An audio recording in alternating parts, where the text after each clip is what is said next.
Hey guys, appreciate you coming out. Exciting day around here. Very excited about the 21 young men that signed with us this morning. I think that a great fit for our program.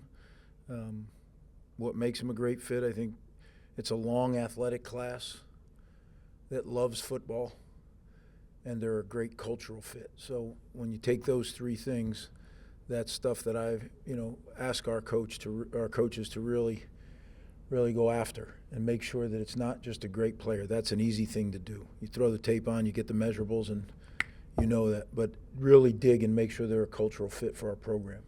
And thrilled with this group. It's got great balance, offense, defense, positionally, things that I felt we needed in our program. And really pleased with the people that we're bringing into our program as well as the players. So rather than me expound upon all this stuff, I'll open it up to your questions and try to help you get whatever information you need. I guess we can start with quarterback, two-parter. What did you like about Xavier? And in an ideal world, is this the style of quarterback you get in the sense that you have AJ in the wings for 2 years, he'll be the starter, and then you have two other developmental guys behind him starting a pipeline in that way at the position? That's a good question. Yeah, Xavier is a really fine quarterback and a fine athlete. A big guy, can really zip it. But it's hard, in this day and age with quarterbacks. And you try to have one every year, bring one in every year that you really feel good about, and then let them compete. And that's what will happen now, right? We had an incumbent starter, we've had a starter for 2 years, and now there'll be a quarterback competition at Rutgers, and someone will seize the opportunity and become the new starter. And I think that's the way it's going to be a lot of places across the country. And some of the guys will be portal guys, some of the guys will be high school guys, and it's just you just let them go have at it. The guys who come here are going to be thrown to some really good receivers, going to have a good O-line and good running backs with them. So yeah, I think it's an opportunity for all the quarterbacks to step up. Greg, when you bring in players, I hear the term cultural fit. What does that mean, and why is that important to you? Well, I think the thing that makes our program special is our culture, right? And you see it on that wall over there, family, trust, chop. What does that mean? Really, to summarize it, it's unselfish people, right, that are men of their word. They say it, they do it. And then that have the want to learn how to chop. You don't necessarily have to come here. I tell them, you bring unselfishness to this program, right? You bring oneness, what we call oneness, when your words and your actions consistently match. You bring those two things, because I can't, when they get here and they're 18 years old, I cannot put that in them. They were either raised that way or they weren't. What we teach them is how to chop. And to me, that skill is the single biggest skill that they leave here with, right? The mental toughness it takes to stay focused on that spot over and over and over again and just keep doing it, no matter if things are going well, things are not going well. Most days are just kind of as they are, but the ability to chop through whatever's happening and get to the finish. And, I think we have a group of guys that really want that. And that's the exciting thing to me. And that's critical, whether it be in high school recruiting now or in portal recruiting. You have to make sure. Otherwise, you're just, you're spinning your wheels. How much do you think the development and the way that KJ Duff and Ian Strong have played here have helped bring in high-level wide receiver prospects like Dajier Carter, guys who have seen what you can do here, the way you can develop here, and just have that type of production? Yeah, I don't think there's any doubt about it, right? And as much to that, the performance on the field, well, how'd they get there, right? Well, Dave Brock is an exceptional receivers coach. John McNulty, his assistant, is an exceptional receivers coach. These guys both have years of NFL experience coaching some of the most elite receivers in the history of the game of football. So what a fortunate situation for a young receiver to come here and come under their tutelage and get better and better and better. And, my hat's off to them, because Brock really runs the room in a very, very definitive way, right? He understands exactly in recruiting who we're looking for. He understands what my desires are. And then he goes out and he finds those players with the help of our personnel office and really locks in and gets the guys that we want. So that's what happened here. I mean, I think we have two elite receivers, nationally elite receivers, that'll join a group of elite receivers. And what happens is that room kind of fuels a lot of movement. You guys were able to flip Devontae Anderson just a couple days ago. What do you think put you guys over the top, and what does he kind of mean for the program? Well, I really love Devontae. You know, I told him when we were recruiting him before he had committed to another school, like he was really one of my top guys. And I think the persistence of our staff, Damir Shaw, who's done a great job in so many of these recruiting battles this year, you know, just stayed on it, just kept battling away and staying in contact and knowing that, you know, great recruiters, you know, people think great recruiters are the guys that can connect with the young people. And I was 50-something years old at Ohio State recruiting kids. It wasn't that I was their age. Recruiting is like anything else. If you chop every day and you stay in contact and you do the things that make people feel like, you know what, I have a real relationship with this coach and with this program, that's the difference to me. And Damir Shaw, our whole staff did a great job, but Damir Shaw, you know, with this particular instance, kept in contact and was able to deliver at a time when it was very tumultuous with coaching, movement, and all kinds of things going on across our game. I think if you can stay consistent, you're not going to get everyone, but it's important that consistency in recruiting is critical. You pick the guy, you know, you figure out who the guys you want to go after, and then you have to lock in laser lights on those guys and go get them. You guys brought in 2 linebackers this cycle, and Tanner Raymond and Joey Kopic, 2 guys that primarily play offense for their high school teams. I'm sure you worked them out, but how hard is it to evaluate guys like that for a position that they don't play a lot in high school? Well, they actually did play the position, so it wasn't as hard as you make it out to seem. But I do agree. I think high school athletes, like I said earlier, one of the things I love about our class, long and athletic, and if I left out a word, can run. Like those are the 3 things. When you have long athletes that can run, that's a great place to start. And the best linebackers I've ever coached were running backs, right? Some of them were quarterbacks. I never worry about that. I look for the skills, and then I look for the person. And you put those 2 together after doing it as long as I have, I think you can say, you know, this guy's going to be a great linebacker. Those 2 guys will be great players in college. There's no doubt in my mind. So I'm excited. They're joining a great room there, a bunch of young, talented guys. Some, you know, some from last year's class, some from the year before, and really excited to see them develop. Looking at this offensive line class kind of as a whole, there's a lot of size, there's a lot of athleticism. I guess, what do you think is the biggest thing that sticks out to the collective offensive line class that you're bringing in? Well, I think you hit it on the head. They're big, they're long, and they're athletic. You know, one of the things that is critical to me when you look at offensive linemen are they natural benders, right? You know, you got to play the game. There's a saying in football, low man wins, right? Well, you got 6'7" guys, 6'6" guys. It's hard to get low. And the ability to bend naturally. Can we help a guy when he gets here become a better bender? Absolutely.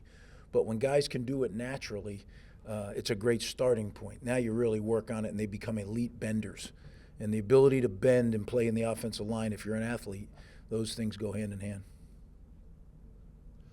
With NIL and the transfer portal and everything else, does constructing a recruiting class kind of take on a different shape now, and that you have to have a certain amount of developmental players, a certain amount of high-end players, and maybe that changes your approach to how you piece together a class? Yeah, I mean, it all has to fit together, and that's a great question because, you know, I was just visiting with one of my friends in the National Football League who's a general manager, and we were talking this morning going over some principles of building your roster out.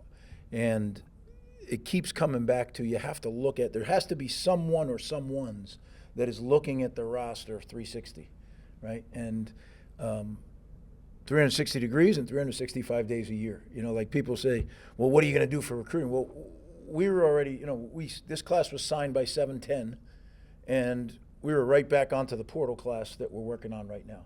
Like, there's no time. Recruiting is a 365-day-a-year event. You know, no matter how hard that game was Saturday night, I was here, 3 hours after the game meeting with recruits and families. It never stops. If you know, especially at Rutgers. I mean, we have to continue every single day. There's some blue blood programs that maybe can get away with a little bit. We can't. And again, I've said it over and over again. You have to know who you are and where you are and how to operate in that environment. And I think the one thing that our coaches do a tremendous job of is persistence and consistency. And if you can do that over and over and over again, and they really get to know who we are, the right ones end up coming here, and the ones that aren't right for this place, they kind of separate themselves. We don't really have to do that. And but that takes time. That doesn't happen overnight. But to your question, constructing that class, you have to look at it in a holistic manner and say, okay, where do we need immediate help? Now, that didn't used to be something you could address, right? It had to be purely through development and maybe junior college, but we haven't done a lot in that realm. We haven't gotten real involved in the junior college recruiting scene. Just from our academic situation, it's not a great fit. But what we have done is look in the portal now and say, okay, these are our immediate needs to be successful in 26. These are our developmental needs. Now, can they cross over sometimes? Yeah, there's a few freshmen in this class that'll definitely help us play on the field in 26. There's no doubt in my mind.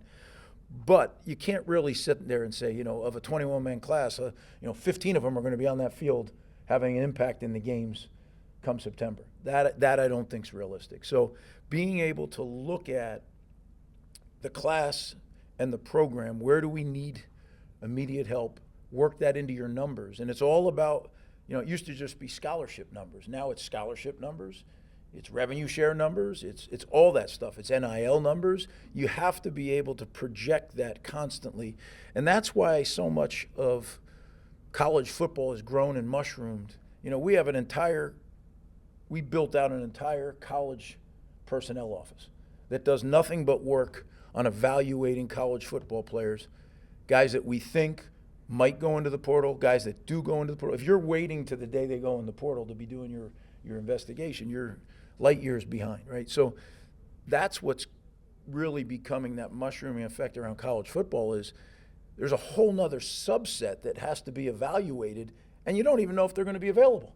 So it really is quite a challenge, one that, people said, what was the biggest thing? You got more involved with the defense. And the biggest thing is it takes you away from this stuff. On a daily basis, it takes you away from being able to do all the things you need to do with portal evaluations and portal forecasting and all those things. So getting this class signed was critical. And I'm really excited about them. But like I said, it's right onto the portal. And without a bowl game, right, the one thing that's a positive is we can work full force on that. And if you have to find a positive, that's it. I'm not saying I ever want to do it again, ever, but we quickly move on to the next thing around here. And once it wasn't a bowl game, then it was time to everybody in the program focus. But you got to remember the 27s and the 28s and the 29s, they're still being recruited every day.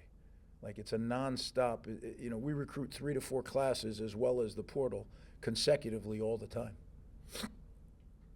2 New Jersey recruits in this class. It's a relatively low number compared to previous years. Is that reflective of an expanding footprint that you're able to go in other states and find talent, or is that just kind of the way it shook out this year? I think it's more of a factor of we're going to make sure that we take guys that we feel fit our program. And I think it's cyclical. Last year we took 11 guys from New Jersey. So it's certainly not Jersey. We want to always make our presence in our footprint for sure. New Jersey, New York, Eastern Pennsylvania, Delaware, Southern Connecticut, that's our footprint, right? You draw a circle. But we're going to recruit at least this half of the country. And if there's a reason to go elsewhere where there's players with a connection, we'll do that as well. But we're going to make sure that we get the guys that fit our program. And that's exhausting for sure. But some years it just falls that way. Other years it doesn't. But I'm not going to do ever. Am I going to just say, well, I'm going to take this guy because he's from New Jersey or he's from New York? Because at the end of the day, people worry about this press conference. I don't worry about this press conference. I have very little concern over it. I want to make sure that those guys, when I show up in winter conditioning, when I show up in spring practice, when I show up to training camp, that I love coaching them. A mentor of mine, Coach Paterno, used to say, don't worry about the ones you don't get. Make sure you love coaching the ones you got. And I live by that. And if there's, of these 21 guys, I'm really certain I'm going to love coaching every one of them. Greg, you've always had success in Florida recruiting, but now it seems like you're going up the East Coast. Any reason why Georgia, Virginia, like you're hitting some players in those states? Well, I think, being in the Big Ten Conference, Fooch, makes you a much more national brand, right? So now all of a sudden these guys are seeing Rutgers more and more. They're hearing about Rutgers more and more than the first time I was here. And again, it also comes down to the person who recruits an area. I mean, I think you'd be foolish to think it's no different than sales in business, right? When you have someone who's really good and really persistent and can really, really make hay in an area, all of a sudden that area becomes productive for you. Scott Vallone did a great job, has done a great job in North Carolina. He busts his tail down there and has created kind of a niche for himself. And, you know, North Carolina is kind of dead smack. It's not a flight. You can drive it, maybe not. It's too far. There's a lot of good programs in North Carolina. He went in there and rolled his sleeves up, and we've gotten some really good players in the state. So it's a combination of all the things. But anywhere where there's an airport and people can get in and out easily, I think it's an easy sell because a great academic institution and what we're building here in a football, from a football perspective. Greg, I know in the past you said it's a group effort for the coaches when it comes to recruiting guys, but you just mentioned Demir Shaw before. We hear about him a lot when talking to recruits. What is his secret sauce on the recruiting trail? Well, he works very hard at it. I know that, and you know, he along with a bunch of other coaches do that. But Demir is a younger guy who's an established coach. He's produced players. You know, you look at the guys that he's coached in his room, his own room, in the running back room. You know, Kyle's doing well in the NFL. Antoine's doing really well in the Big Ten. And he's a local guy. He's a Philly guy that understands the landscape here very, very well. But at the end of the day, I always look at coaches, why they're great recruiters. It's who they are and how they connect and how persistent they are in doing it over and over and over again. And that's one thing that Demir does an awesome job of. You mentioned the transfer portal as part of recruiting, so I'm just going to ask the question. With NIL and kind of looking ahead towards the portal, are you confident that the funds, the resources are going to be there for you to be able to go out there and address the needs for the roster build? Yeah, I am. It's a great question. I am. We're working our tails off. Kelly and her people are working their tails off. I mean, everybody's on one mission, right? And as we said to each other after that tough loss, 26 starts tomorrow morning. So get up, everybody get up, get ready to fight, and let's go. We got work to do.